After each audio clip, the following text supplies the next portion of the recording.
कल्याण पश्चिमेतील चिकनघर Everest नगर परिसरात मागील काही दिवसांपासून कमी दाबाने पाणी पुरवठा होत असून अनेक पाईपलाईन कोरड्या पडल्या आहेत। यामुळे परिसरातील चाळीत राहणाऱ्या रहिवाशांचे हाल होत आहेत। या परिसरात वेगाने वाढणाऱ्या गृहसंकुलांना जुन्याच पाईपलाईनवरून पाणी पुरवठा केला जात असल्याने पाण्याचे दुर्भिक्ष्य निर्माण झाल्याचे नागरिकांचं म्हणणं आहे। यामुळेच या परिसरातील पाणी टंचाई सोडवण्याच्या मागणीसाठी स्थानिक महिलांनी ठिय्या आंदोलन केलं।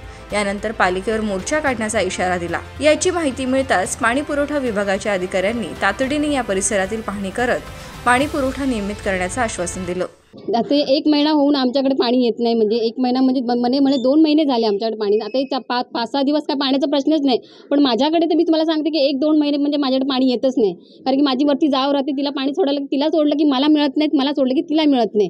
हा आमच्या दोघींचा मध्ये प्रश्न होतो आणि दोघींमध्ये आमच्यामध्ये पण बाचाबाची कधी कधी होते याच्यामध्ये।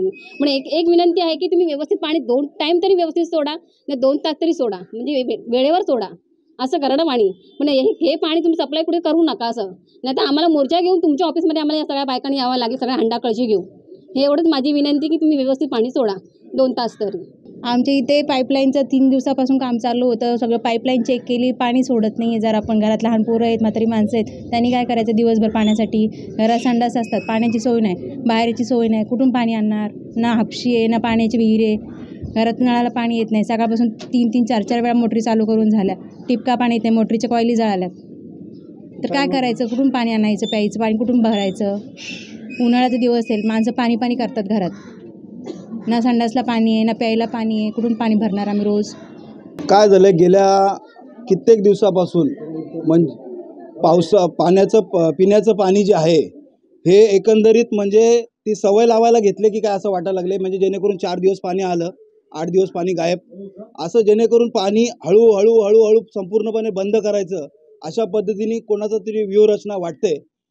ह्याच ठिकाणी आज हे सगळ्या महिला वर्गाला आम्ही घेऊन इथं ठिय्या आंदोलन केलं, जेणेकरून पाण्याचं नियोजन व्यवस्थितपणे करून सगळ्या चाळी वर्ग आहे, 70% हा चाळींचा परिसर आहे, या चाळीच्या परिसराला पाणी व्यवस्थितपणे मिळावं आणि जेणेकरून माता भगिनींना, नागरिक महिला वर्गाला त्रास होणार नाही।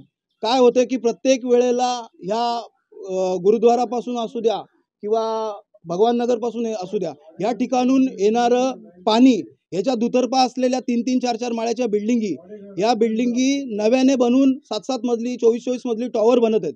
ह्याचं कुठलंही नियोजन न करता जर त्यांना कनेक्शन देताय तर ह्या चाळीतल्या नागरिकांचं पाण्याचं नियोजन कसं करणार तुम्ही?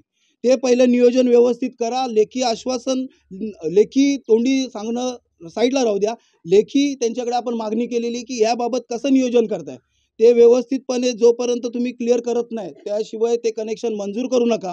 नाहीतर आता फक्त आम्ही इकडे जमलोय महिला वर्ग, उद्या मुख्यालयामध्ये यायची पण आम्हाला तुम्ही स्वतः मजबूर कराल आणि आल्याच्या नंतर मग महिलांच्या संतापाला सामोरं जावं लागेल, रोषाला समोर जावं लागेल तुम्हाला। आणि एकंदरीत हा 23 नंबर वॉर्ड असू द्या, 27 नंबर वॉर्ड असू द्या, 28 नंबर वॉर्ड असू द्या, पाण्याची टाकीच नाही या वॉर्डाला। 20-20 वर्षापासून रिझर्वेशन प्लॉट पडलेले आहेत, का तुम्ही करत नाही? कोणाच्या तरी दबावाखाली, कोणाच्या तरी सांगण्यावरून टाकी मंजूर झालेली टाकी तिकडे गेली लॉर्ड शिवा पॅराडाईसला।